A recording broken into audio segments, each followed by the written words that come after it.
সোমবারের ভোটের ফলাফল ঘোষণার দিনটি ছিল রাজনৈতিক উত্তেজনায় ভরা। সকাল থেকেই বিভিন্ন রাজ্যে গণনার ট্রেড স্পষ্ট হতে শুরু করে এবং তার সঙ্গে সঙ্গে শুরু হয় রাজনৈতিক প্রতিক্রিয়া, উচ্ছ্বাস ও কটাক্ষ। পশ্চিমবঙ্গে এদিনের ফলাফল একটি বড় পরিবর্তনের ইঙ্গিত দেয়। দীর্ঘদিন ক্ষমতায় থাকা তৃণমূল কংগ্রেসকে পেছনে ফেলে ভারতীয় জনতা পার্টি এগিয়ে যায়। রাজনৈতিক মহলের মতে এই ফলাফল রাজ্যের রাজনীতিতে নতুন বার্তা দিচ্ছে। এই জয়ের প্রভাব দেখা যায় ত্রিপুরার 28 তেলিয়ামুড়া মণ্ডলেও, যেখানে বিজেপি কর্মী সমর্থকদের মধ্যে উৎসাহের আবহ তৈরি হয়। বাজি পোড়ানো, গেরুয়া আবির খেলা এবং ঝালমুড়ি খাওয়ার মাধ্যমে তারা আনন্দ উদযাপন করেন। প্রধানমন্ত্রী নরেন্দ্র মোদীর ঝালমুড়ি সংক্রান্ত মন্তব্য এদিন কর্মীদের মধ্যে আলোচনায় উঠে আসে। অনুষ্ঠানে উপস্থিত বিধায়িকা কল্যাণী রায় বলেন, মানুষের দীর্ঘদিনের ক্ষোভ ভোটের মাধ্যমে প্রকাশ পেয়েছে এবং মানুষ পরিবর্তন চাইছে। তিনি প্রধানমন্ত্রী নরেন্দ্র মোদী ও স্বরাষ্ট্রমন্ত্রী অমিত শাহের নেতৃত্বের প্রশংসা করেন। পাশাপাশি তৃণমূল নেত্রী মমতা বন্দ্যোপাধ্যায়কেও কটাক্ষ করেন। শুধু পশ্চিমবঙ্গ নয়, আসামে ও বিজেপির সাফল্যের কথা উল্লেখ করে তিনি বলেন, এই ফলাফল দেশের রাজনীতিতে নতুন সমীকরণের ইঙ্গিত দিচ্ছে। সব মিলিয়ে এদিনের ফলাফল রাজনৈতিক পরিস্থিতিতে পরিবর্তনের বার্তা দিচ্ছে এবং ভবিষ্যতে তার প্রভাব কি হয় সেটা এখন দেখার বিষয়।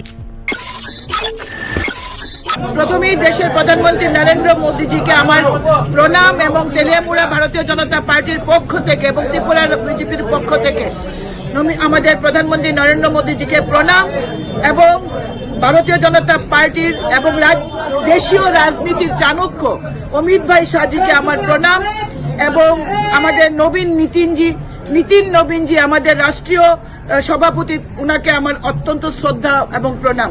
পশ্চিমবাংলাকে ভ্রষ্টাচার থেকে, পশ্চিমবাংলা থেকে নারী অত্যাচার থেকে, বিকাশ বিরোধী সরকার থেকে পশ্চিমবাংলাকে যিনি মুক্ত করেছেন অমিত ভাই শাহ, যেভাবে ভারতীয় জনতা পার্টির কার্যকর্তাদের যিনি মনোবল বাড়িয়েছেন, চাঙ্গা করেছেন গোটা সংগঠনকে, গোটা রাজ্য জুড়ে, এবং যেখানে পশ্চিমবাংলায় সিন্ডিকেট রাজ থেকে যেভাবে মুক্তি দিয়েছেন ভারতীয় জনতা পার্টির কেন্দ্রীয় নেতৃত্ব, এদের সকলকে, সুনীল বানসালজি থেকে শুরু করে প্রত্যেকে আমরা আজকে ধন্যবাদ জানাচ্ছি, কৃতজ্ঞতা জানাচ্ছি।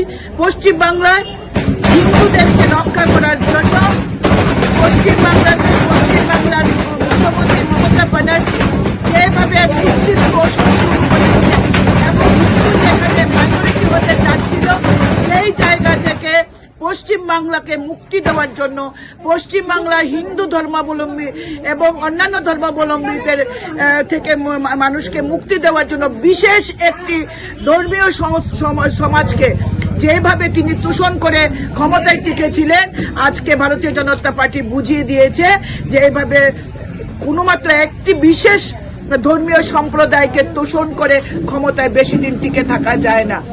ভারতীয় জনতা পার্টি পশ্চিমবাংলার যেভাবে নতুন সূর্য উদয় করছেন, পশ্চিমবাংলা আজকে যে সরকার সবকা সাথ সবকা বিকাশে বিশ্বাস করে, যে সরকার বিকাশকে বিশ্বাস করে, সেই সরকার আজকে পশ্চিমবাংলায় গড়তে চলেছে। এবং মোদীজি ঝালমুড়ি খেয়েছিলেন, বলেছিলেন মুড়ি মেনে খায়া হে, ঝাল টিএমসি কো লাগা হে। তো আজকে আমরাও তেলিয়ামুড়া মন্ডল আমরা সবার সাথে ঝালমুড়ি খাচ্ছি। একদিন অটল বিহারী বাজপেয়ী বলেছিলেন, কমল খিলেগা सूरज उठेगा अंधेरा छाएगा। আজকে সেই দিন এসছে। পশ্চিমবাংলায় 3 থেকে 77 থেকে 193 এবং টিএমসি কে দুটো ডিজিটে নিয়ে এসছে ভারতীয় জনতা পার্টি। এটা পশ্চিমবঙ্গের মানুষের জয়। এটা পশ্চিমবঙ্গের মানুষ মনে প্রাণে চাইছিলেন যে পশ্চিমবাংলার রাহু মুক্ত হোক এবং একটি বিশেষ সম্প্রদায় থেকে হিন্দুরা বাঁচুক। সেই জায়গায় ভারতীয় জনতা পার্টি মানুষকে শুধুমাত্র ভরসা দিয়েছেন যে মানুষ যেন ভয়মুক্ত পরিবেশে ভোট দিতে পারেন। রিপোর্ট সংবাদ প্রতীক্ষা।